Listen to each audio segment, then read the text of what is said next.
Sunday. Welcome to the final session. And again, my name is Sameer Deshpande, and since Gary has now stereotyped me as the stand-up comedian, I would like to call myself as the first stand-up comedian professor from the ancient land of Kama Sutra. How's that? Okay, so welcome to the final session. Enough of lecturing, you lecturers. We want to have some conversation here. We want you guys to ask questions or maybe answer our questions. Who knows? And so we would like to make this interaction, and Gary has given us a directive of rambling for at least 45 minutes. Well, I'm a professor, I can do that. But I will not do that.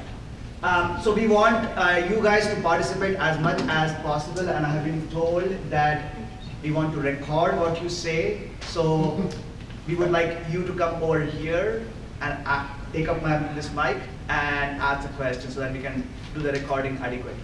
Okay? That means some physical activity is involved here, other than some cerebral thing. All right. So we already have.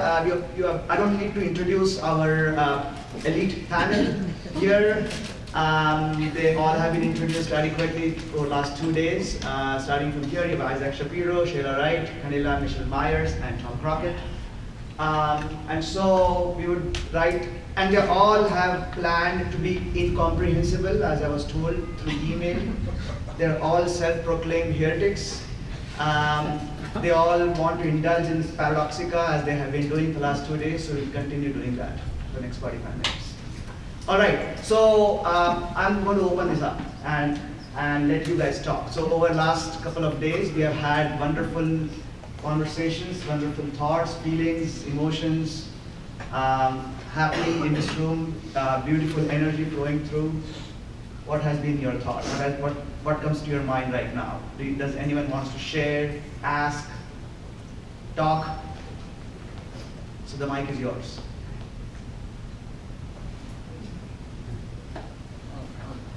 Please. I call him the local Eric Clapton. Yeah, that's senior citizen of Eric Clapton. Still beautiful. You know, a lot of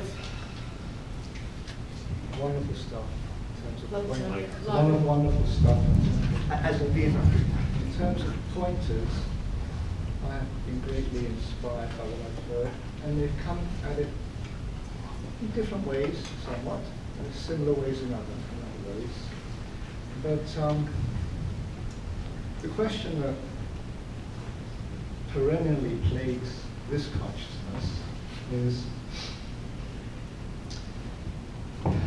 there's intimations that the human being is utterly lived. There's no real volition. If it appears to be volition, it's part of the play, part of the movie. It's basically grace to give you something to get on with. And on the other hand, you hear, well, if this attitude is there, or this practice is there, or something else, whatever, there can be a bit of influence, real influence. In this life, as a human being, I've experienced apparently causation as a human being. And I've been the so-called victim of causations by other beings, other systems, apparently from a duality perspective. So I am confused. I'm not clear about this. Is there, or is there not, some influence possible by this machine on what happens to this machine? Or is it just a pipe dream that we are spreading to each other, that there's influence there? Really, let the rubber hit the road here. Do these people have any real influence here through practices, attitudes, meditations, coming to paradoxica, and what else? That's the question I ask. What influence is there really by human beings? Is there any at all, or is this all an illusion? That's a good question. My name is Douglas Crystal. I'm local. Anyone who wants to take up Douglas's question?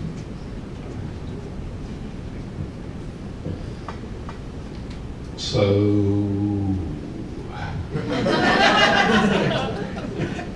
We got it. Thank you.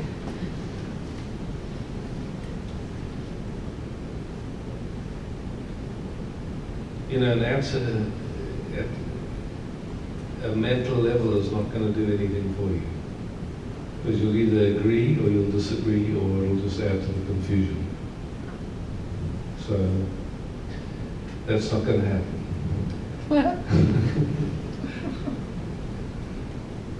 But maybe we can speak from another, just looking at our lives. Do you have any choice in how tall you are, how bold you are, how funny you are, how, I don't know, you pick the rest. You're asking me? Well, obviously, no. Obviously, no. Okay. No, but I can find a way as a human to say yes to some of that. All right? It could be an illusion, but I can say, yeah, you can increase your hair growth, or you can do this. And how come some people have an interest to do that and others don't? Nice. It's, you know, it's weird, eh? So, you know, one way of saying it is that I think we've all experienced that at different times in our lives, different interests have come up. Right? When you were young, maybe you played with Legos or stuff. Maybe you still play with Legos, I don't know. But different interests have come, and sometimes they're passionate for a while. You collect comics or baseball cards for a while, and suddenly not interested anymore, yeah? So then the next thing is to really look. Do you have any control over what your interests are? Like, for example, if I asked you, you know, are you interested in studying the mating habits of ladybugs or something like that? You know, somebody has an interest in that shit. You know, it's just like people get interested in all kinds of stuff. But where do these interests come from? And whenever an interest comes, I mean, like if your interest was drinking, you would know where all the pubs are, you would know which places sell cheap liquor, you know the opening times. If it's not your interest, you wouldn't have a clue about that stuff. So these interests come and they leave us. Do we have control of when they come and when they leave? Because certainly our life happens within the context of our interests, right? Suddenly you get interested in buying a new computer or a bicycle or a car, and suddenly you're reading about them, and you're noticing other cars on the road, and for a while, and then you buy something, and you know, like you go to the dance, and after a while, who cares about cars anymore? You know, till the next thought comes up, yeah? So who does all of that stuff? And how much control over it is there? I acknowledge that. Yeah. So somehow this interest in truth came to trouble you, you know? I mean, there you were just cruising along and, you know, not knowing that you didn't know or whatever it was. And suddenly this interest in truth started to bug you. And then you got more confused or whatever, you know? But, you know, it's just like that. These things come, they do their thing, and then, you know, see how many, you know, like they talk about California, where people have been to every satsang and everything. They've done like 10,000 wells, but each only 10 foot deep. It didn't hit water anyway. What was that again? That's what they can tell you about everybody. Can you just repeat that last phrase? You know, different interests come and they get, you know, like some people get an interest in learning to play guitar, they save their money, they get a guitar and they play for a month and the thing sits in the shop somewhere. Or other people get a guitar and they just, man, they can't put that damn thing down. It's just like, it's their thing. But what about the question he asked about can we be influenced by a gathering like this? Can our consciousness Oh, be influenced? it's influenced every moment by everything. That's my preference. Yeah. Isaac, did you plan your international tour or not? Yeah, it looks like I did, you know. But you know the saying, you know, if you want to make God laugh, tell her your plans. You know, plans happen for sure, but boy, you know, you watch what happens. It's just like, you know, you say, yeah, these plans look like they make sense to something, and they either happen or they don't.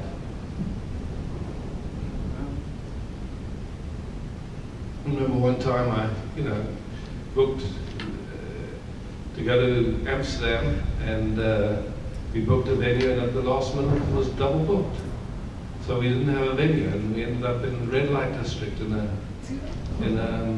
rave club. Appropriately. Yeah, and the only lighting was this, you know, this ultraviolet. So what I could see was people's teeth and their white t-shirts. and the dragons and the Buddhas painted on the wall. That was like what I could see. And it worked beautifully. It was. Maybe you will live simply to go there to experience that. Oh, but you know, sorry, one more thing. There were two people there that had been junkies for 20 years. Yeah. And the only reason they came to the meetings was because it was happening in the rave club. And I didn't even get to meet them. And a couple of years later, they came to me and they say, you know, we've been struggling to kick for 20 years. We've been on methadone, we've tried everything. After your meetings, it just dropped away. Weird, eh?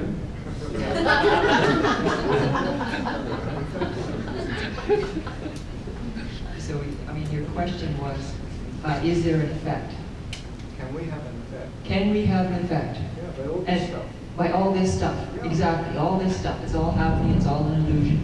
And right now there's rain falling, and there's an effect. There's an effect of the light on the raindrops, the sound that's happening. I mean, it's part of the movement of what's here. So when the movement recognizes itself, it's no longer it can't form into something. So that the effect, does that make sense? No? Yeah, that was the incomprehensible part. Apparently I'm good at that.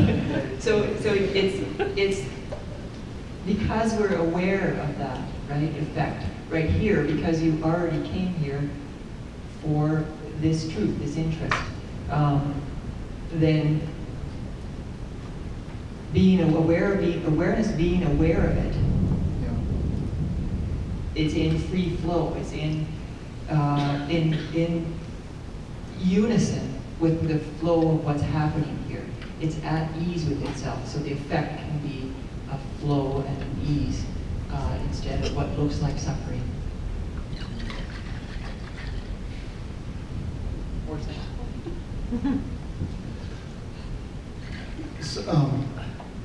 So I would, well, no, I'm not going to do that. There's an aspect of this, whatever this is, that's about appearances. How things appear as we're living this, or as this is lived through us. And then there's also an aspect of deep truth that underlies this. Sometimes answering the deep truth questions, they're interesting to ask, they're interesting to pose, but I think the real difference is what it makes to to you in the realm of appearances, where you appear to do things, where you appear to practice things and where you appear to change. As I said earlier, I'm an advocate for happiness. Like I'm all about that. And what seems to create less suffering is what happens when we have an understanding of the deep truth and how that affects how we play the game in that realm of appearances. Because when we don't have the deep truth, the deep awareness, we play the game in the realm of appearances as though it's real. As though, this is it, it's life or death, and everything matters, and I agonize over it, and I want it to be different than it is, and it isn't, and I suffer because of that. When I have that deep truth, it doesn't mean I stop playing the game. Maybe it does. For some people, you go up on top of a mountain, you eliminate family and love and relationship and people and everything, and you just, you stop playing the game completely. But for most of us, you have that awareness of that truth, and you still play the game, but now you play it as if it's really a game. So. Thank you. And naturally, that's what I was pointing to. It's natural. Flow and ease is natural. It's as natural as the rain falling and the earth drinking the rain. And spontaneity, could you put that word in there too? Spontaneity. Of what's happening? It's flowing. Flow. Thank you.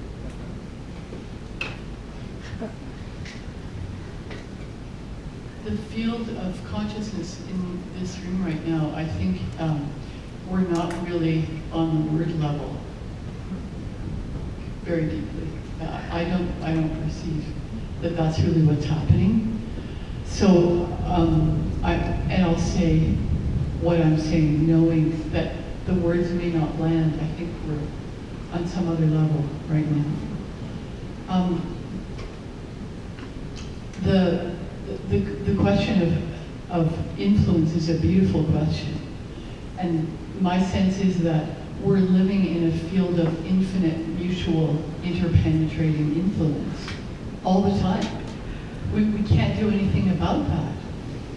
So the minute I have a conversation with you, Doug, you're influencing me, I'm influencing you. The more present and open I am, the more I can actually notice that. The influence is inevitable and inescapable. Qualified yes? Yeah. Yeah. Yeah. You two, and Dave, and Tommy, qualified yes or no? Do we have an effect? Or can this human being have truly an effect on the outcome of this mind and mind body? Really? A qualified yes I hear from the ladies. Well, not in the way that you just asked that, re-asked that question. Something's there. I mean, my qualified guess would be, yeah, in the realm of appearances. Yeah, but no, really, is there any? I don't, really. why distinguish between the really, and the realm of appearances? What's appearing, what's arising? Well, that's part of the really too, it's the other aspect Yeah. of what's not there. I appreciate that. But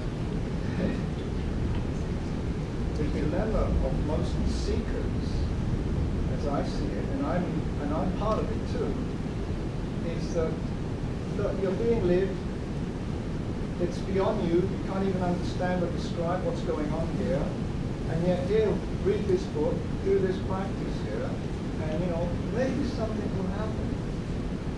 That's to me, it's a contradiction in modern spirituality that keeps bouncing that around right through all the religions. What is it that you want to have to happen?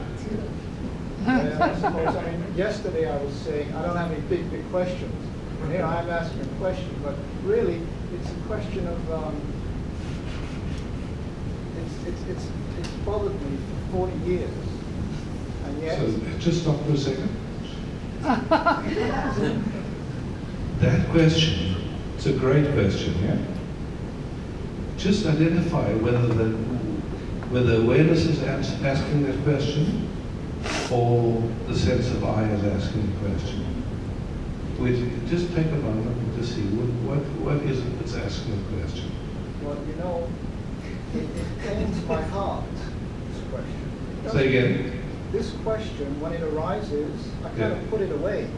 Well, no problem. So, no problem. Just identify. The heart is hurting. Okay, the heart's hurting, The but heart's hurting with this what's asking the question? Is it awareness asking the question, or is it the sense of I? Well, if it's my heart that's hurting, it's more than the sense of I. Okay. That's why I look at it. There's Okay. something there that's a pain. Okay. Pain in the heart. Okay. There's a pain. There's a pain in the heart. So the pain is asking the question. Pain is asking the question. Cool. Okay. So the pain is asking the question. Yeah? Okay. So the pain hopes that by getting an answer.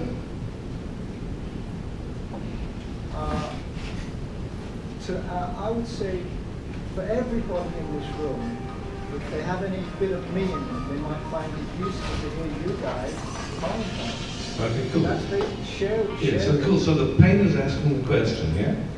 And you know that you can never answer a question at the level that it's answered. Okay, yes, I understand. It's not possible, yeah? The So point- we can't solve it at that level. Okay. So, here's the question. It's an expression of pain. How beautiful. And then the okay, so it's looking to get an answer at the level of itself.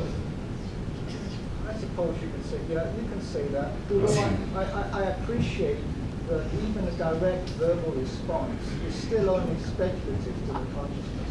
Doesn't mean it's seen as perceived absolutely true or not. But anyway, I will end it there. I don't want to continue. This is just I wanted other people to share a bit of my pain here. And hear what's Thanks, Doug. I didn't want to stop you, but I just want to give us a chance.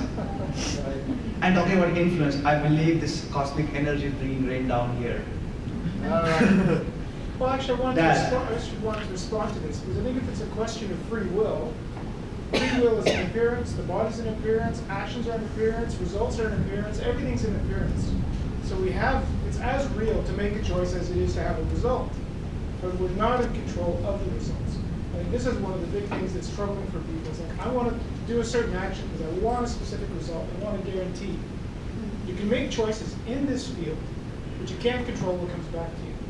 So to give over the results, give over the actions, and allow the results to come back with gratitude is a great step towards freedom with your existence. Are you sure about that? That's my experience. My observation, no, I don't know. I'm sure No, you- just the only question, are you sure about that? Because if you are, then we don't need to talk anymore. But if you're not, if there's room, then we can kind of wiggle around and see if there's another point. I'm clear with this view. Okay, cool. Then that's the end of it.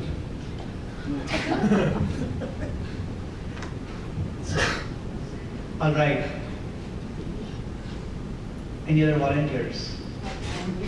You can also tell us I if you just wanted to don't. respond to it. My sense of it is that by definition, since we're here, this whole stuff is being influenced. It's coming from somewhere. So how did it get? Yeah, and So here it is. And what I was thinking, or when you were I talking, answered it to you. you are influencing right there. That's your influence. It's right apparent, right there. You're talking. You were talking. Yes, you asked the question, are we influencing anything? And that is. Yeah, I can see it. I can see that. Yeah. It's settled then. You got a point, aha. No, it's settled then. I can feel the resolution.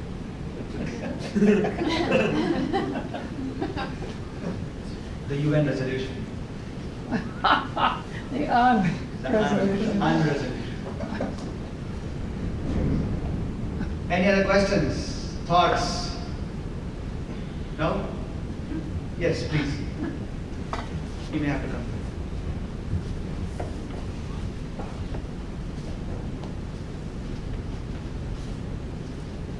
You're very fun. Oh, thank you. What you were saying yesterday, was that in the grasping? Was that in the grasping?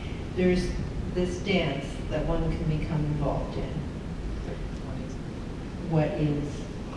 the suchness of life.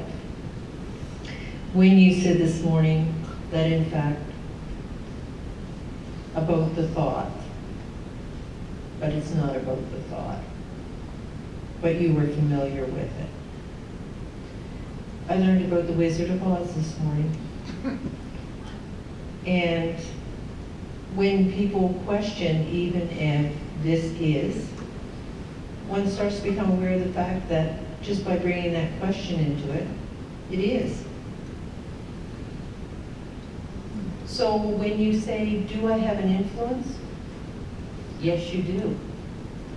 Because you question something from a level that we've already assumed at an energetic level has transformed. Just by being here. You've engaged into a general field of energy that we're saying yes. It's influential. Yes. So as many people as came back even today would come to Satsang. Is that how you pronounce it? Satsang. Okay, I'm getting there. You're also becoming part of that. We vote with our feet and with our energy. So you don't have to question whether you're here. You're inquiring into the energy that is. And maybe there's grasping at, I don't know where this is going to take me. Because it's like the river, it's flowing. And you can either understand you're part of that flow, or you're not.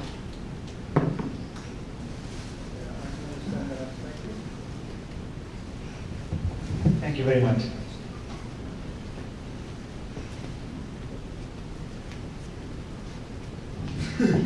I hate answers. Because then the question stops. Yeah. And, you know, the question is everything. You know, it's, anyway, I mean, it's just, you asked us to be incomprehensible and to make trouble, so I hope I'm doing a good job at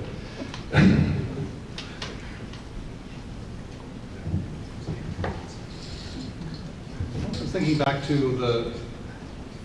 the ego witch and the strategies that ego uses to distract us in a way, and you know, one of those are the flying monkeys, and those are these pesky questions.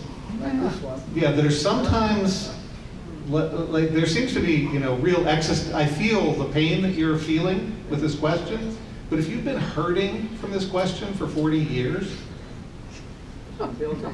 well, I mean, well, I used to think that I had influence, and now, after all this stuff over the years, I've been on this seeking for 45 years. Right? and what would be different if you found out that you had influence? What would you do? What would be different from here on in? So what? If we all said, "Oh yes, you've got influence," absolutely, what would be different? Well, I think my ego will get bigger, thinking that it had control. But if I could see through that, it might give a little more confidence in living this life, in terms of, hey, something nice could happen. You know, if we just continue being whatever this life is. So, but if we said, "No way, you have no influence, none at all, none whatsoever," we all agreed, we all concurred. But that's a fair question. But what would be different for you if that was our answer? Well, very good, interesting. I wouldn't kill myself. That's good. I doubt it. I think there will be a little more suspicious of this whole game, and not take it so damn serious. Well, like, But it's vague. And so I'd be a little, the first one, if we gave you the first answer, you'd be a little bit more relaxed and optimistic. If we gave you the second answer, you'd be a little bit more suspicious of this game. Yeah, but it's And really, how do you know that? It's really true that you can't have any effect, and you're being manipulated for somebody else's purposes.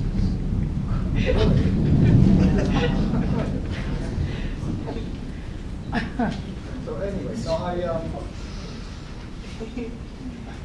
it wouldn't change a hell of a lot. It wouldn't change a hell of a lot. Well, it hasn't have a But I lot. still have the question. Well, I'm glad we spent 30 minutes working on it then, because that was time well spent.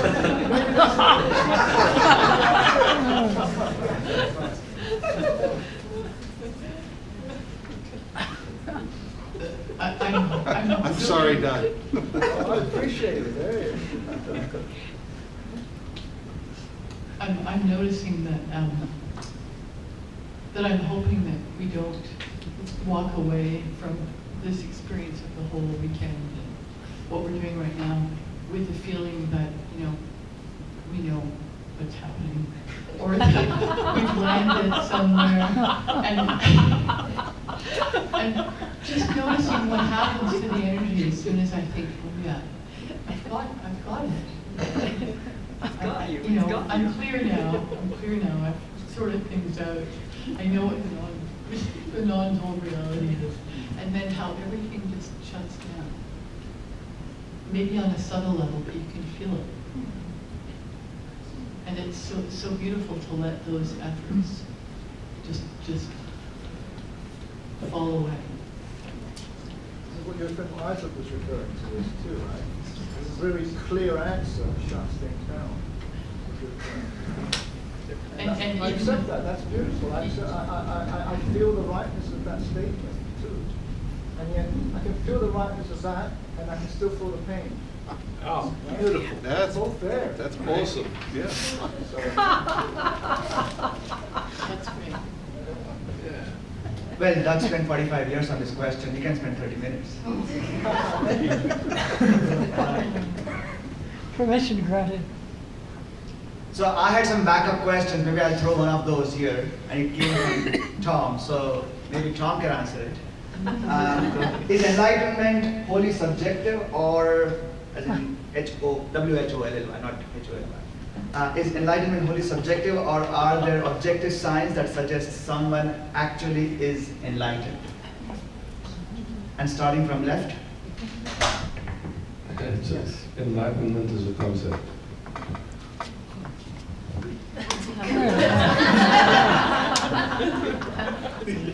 Awareness isn't interested in enlightenment.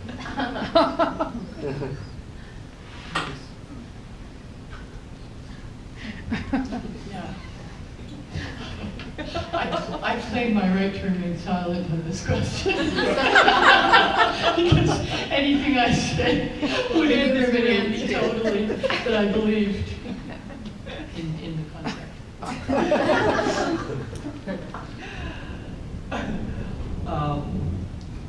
A little play with the word, enlightenment, it's an invitation. That's all. It's nothing stationary, right? As you relax into the flow of what's already here, it gets lighter. It feels lighter. It doesn't feel so containing as you allow yourself to relax open. So if you feel lighter, enlightenment, that's the question. And so, cheapers. It's meant, this lighterness happening. Bit of Dr. Seuss-ish stuff there, but hey. Let me rephrase that question. You're rephrasing your own question here? Yeah. I think my interest in this question is in that interplay between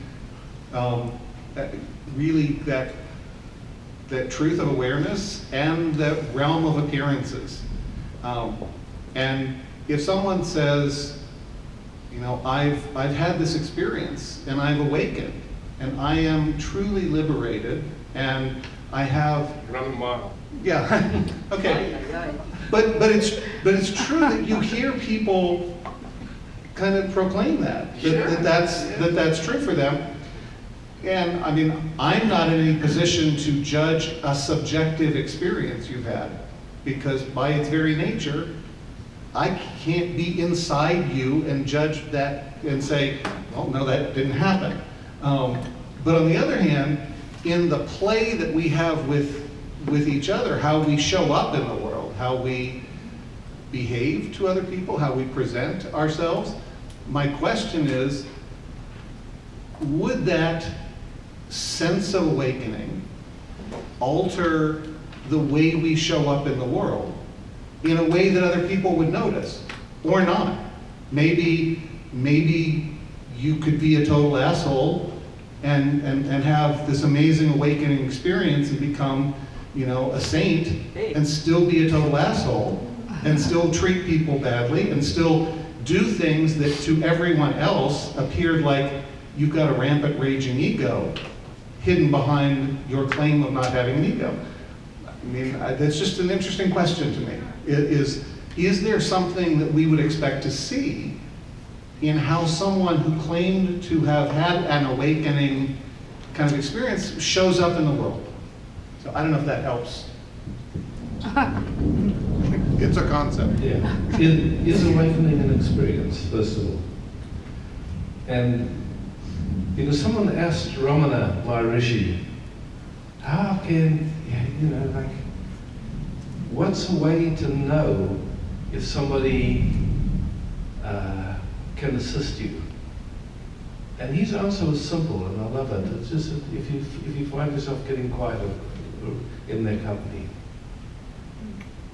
you know, because you can't tell from any outward sign. It's not like that. But if you find that in spending time with them, you might get agitated at first because it's going to push everything. But there's a deep sense that something is going on in you that is true for you. That's all. I mean, there's no other way you can tell. Someone can make any claim they want. There's no board of, you know, that you get a certificate or something. People make all kinds of claims. But in a way, you're saying yes. You're saying yes, there is one thing, and that is when you were sitting with them, yes, you gained a quietness, or you... Yeah. And here's where it gets weird, because it's like, I know that there's a bunch of people that can point others, or what looks like others, at awareness, and people can have very deep recognition. And yet, and there's like a gratefulness that wells up in that. And then afterwards they get into all kinds of funny kind of behaviors in the guise of killing your ego or some other kind of stuff.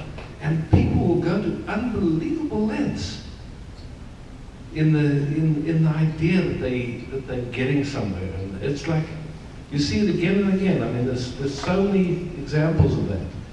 So it's an interesting interest that comes up in us. How do you know where that you don't end up going on a whole, I mean, I'm going to mention names now. Andrew Cohen, you know, like, people got involved with him because he would have a brilliant capacity to point people. But then, after a while, people were so committed. I mean, you can't believe the level of commitment. And they found themselves doing all kinds of stuff that later they really saw was nonsense. And they, you know, and there was no way to address him because he just said, no, that's just your ego, or some bullshit, you know? So, yeah. So it's a good point. And, you know, even when you said if you get quiet, I have noticed that certain people have a strong enough energy coming through them at times to create samadhi-like states in the people around them, and the same nonsense can happen in their company. So it's you know, when you were describing the people who will say I'm totally enlightened, and I think at a certain point there's an instinctive, a deep instinctive recognition in us. It's instinctive about that. When we hear it, something inside us just responds. And I found that it's not, for me, it's not really a question. I never did go to anybody because of any kind of idea of enlightenment. I recognize that people like that because then they can kind of somehow know where to go, perhaps. What I've always followed is just a pull where I feel drawn. I mean, people would ask me, well, you know, why are you hanging out with Paul Lowe? And he's not really enlightened, or is he really enlightened, or whatever. And I was astonished because it never even came up as a question for me. Because for me, he was inviting whatever, and I didn't take his word for it. I just would try it out for myself and see. So that other question, this effect, comes into play. Do you feel like you're embracing yourself? Do you feel that draw? And follow that, and it's less about, I don't know, I mean, the Andrew Cohen thing. The people that were with him were, man, a lot of really sincere people and mature people. And yet, something in them couldn't make the distinction anymore. That's right. So it really is a, you know, it's a tricky territory, you know, it's really, I don't know what you can guide yourself by, honestly. And I've noticed something else that's really interesting. If we're practicing together, working together, there's one polarity that I can get into where I give away some essential nature of my own intelligence, what you were just talking about. I give that away so that my basic level of discernment it disappears temporarily. It comes back often later. And then the other polarity is, if I'm afraid of that, if I've had that experience in the past, then I'll defend myself in your presence. I'll put a wall up so that I don't allow myself to be impacted or challenged in any way. And that's also not helpful. So both of those things can happen.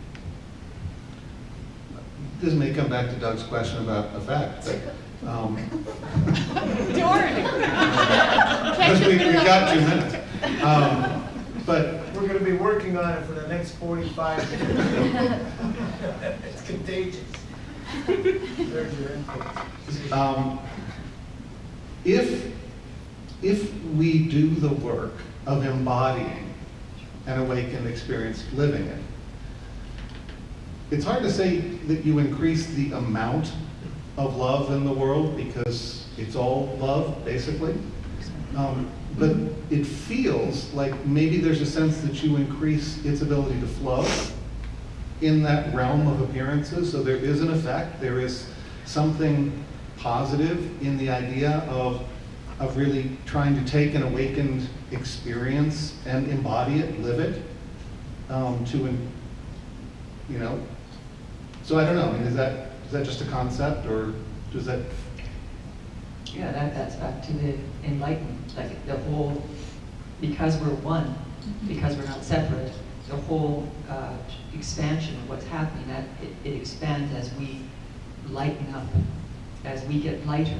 That which is dense and attempting to hang on to itself no longer has such a grip, and it has more space to let go. And so yeah, the effect.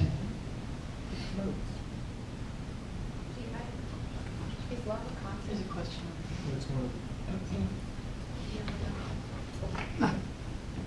This is something I wrote that I think I should say. It's just coming up. So I just wrote something yesterday, and I just feel like it has to be brought up at the end of this. So, non-duality is a reference to subjectivity, yet remains without objectivity. Objectivity is what arises, subjectivity is what subsides. Subjunctive, when both fields become dissonance with the illusion, is where the Maya unforms and deconstructs into a loving connection. That's a question or a comment? Okay. Do some work. It was very quick. I was just wondering if love's a concept.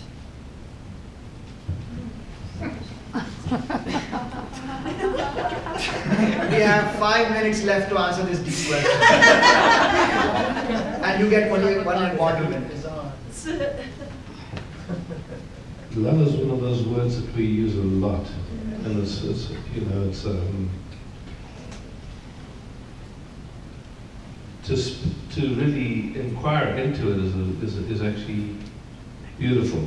It's a great question. So, you know, there's a kind of hormonal experience that we commonly call love, but that experience is all about getting our wants and needs met. And, you know, as long as our wants and needs are getting met, you know, I love you, but as soon as they don't, I hate you. It changes very quickly, yeah? So,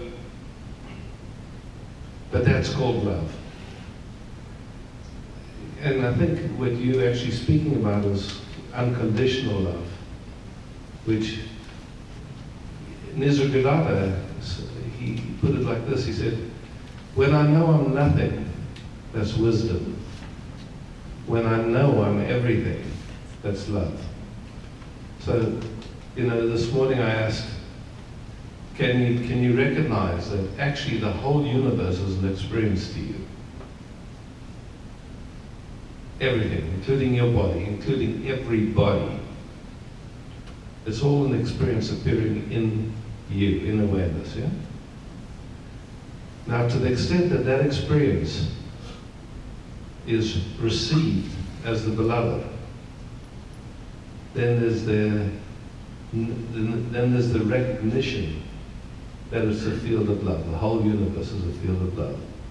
To the extent that the system, there's an unconscious movement to get away from the experience, which I called waiting for a better experience, then it's experienced as suffering. It's not experienced as love. So,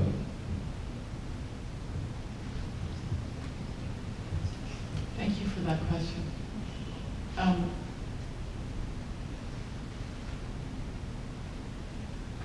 My sense of that is that love is a force that actually annihilates all the concepts of what it is. Yeah, there's nothing that we can imagine about love. It's beyond every idea we have of it. And it's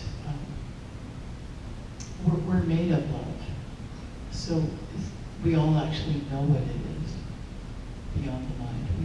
We know what it is. We've recognized it.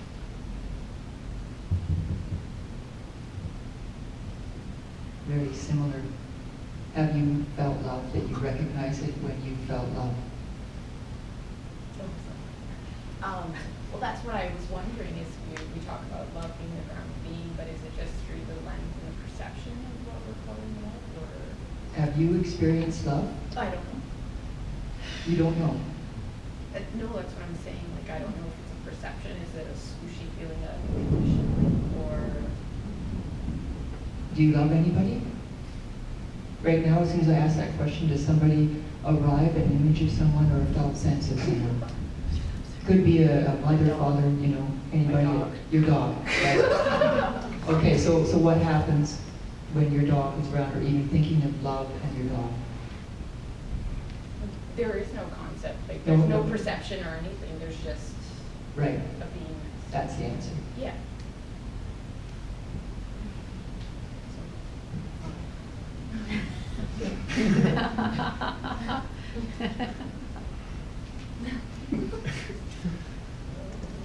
Man. I mean, the Nisargadatta quote is great, and in my fantasy of how this works, it's like that understanding, that sense of wisdom. You know, when I know that I'm nothing, it's ultimately freeing to know that. And the masculine part of me, it's like, that's bliss.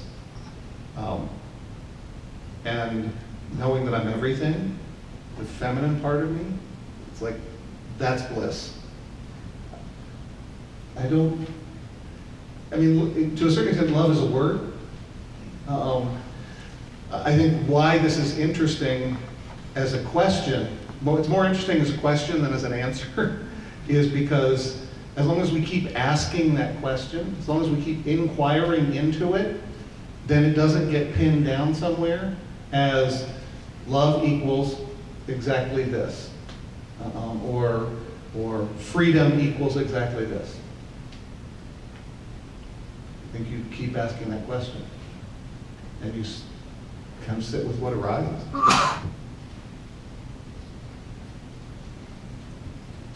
Awareness is free even of freedom. It's not concerned with freedom, yeah? It's not concerned with enlightenment.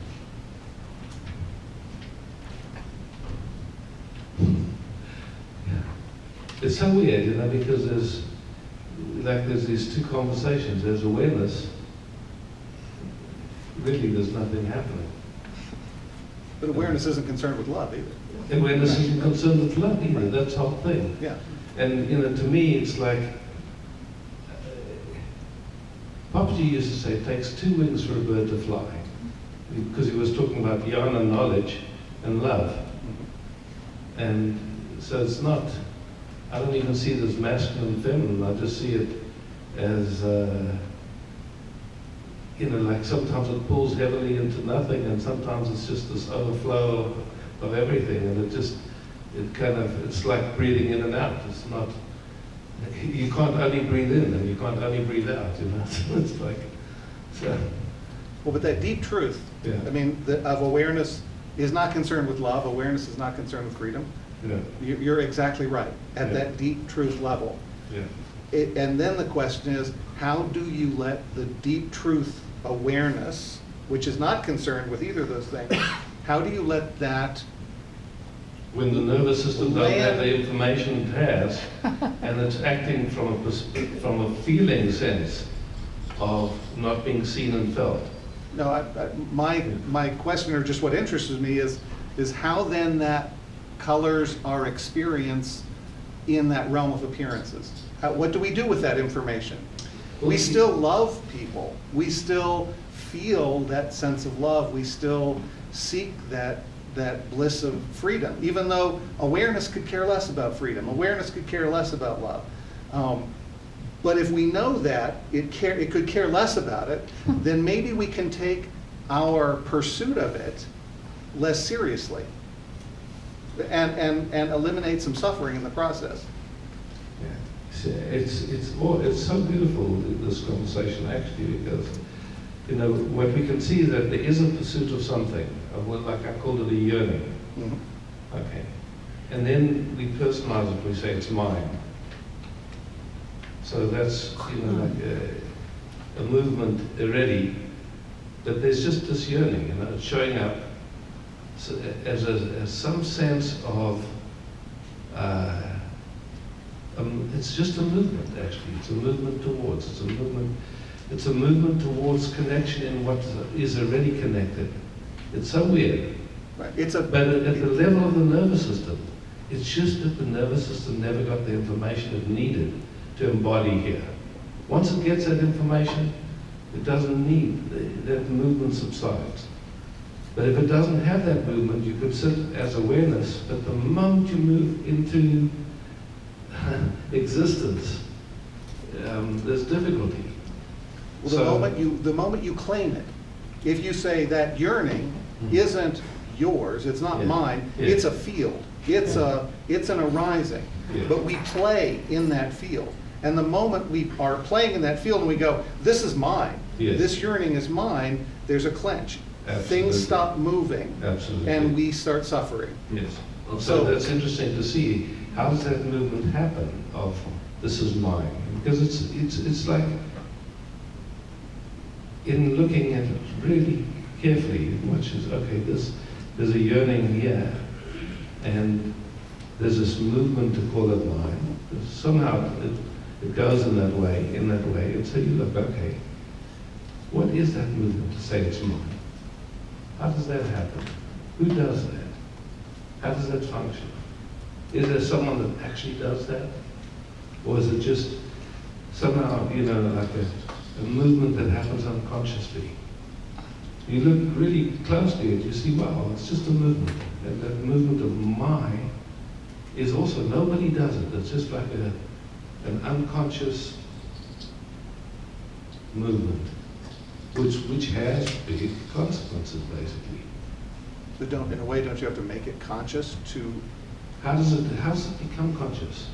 release, to not do it? So how does Otherwise, it become conscious? Somehow an interest arises. Wow, there's something going on here. Something's going on that's causing difficulty. And so an inquiry starts, or it doesn't, you know. So, Now it's time to move into practical love. And we need to wind this down, and we have a little closing ceremony, so let's give the panel a big hand. Thank you very much, everyone.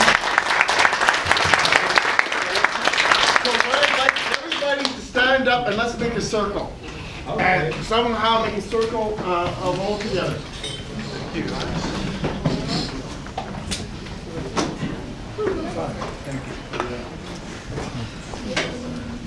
Somehow, even if I it's don't just this stop you row, guys, but- or we push this row back, or somehow we make a circle that we all share.